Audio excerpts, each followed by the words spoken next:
నోవాహు వంశావళి ఇదే. నోవహు నీతిపరుడును తన తరములో నిందారహితుడునై ఉండెను.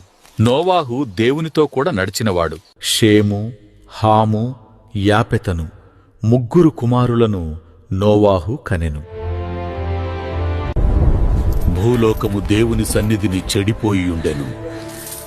భూలోకము బలాత్కారముతో నిండియుండెను. దేవుడు భూలోకమును చూచినప్పుడు అది చెడిపోయియుండెను.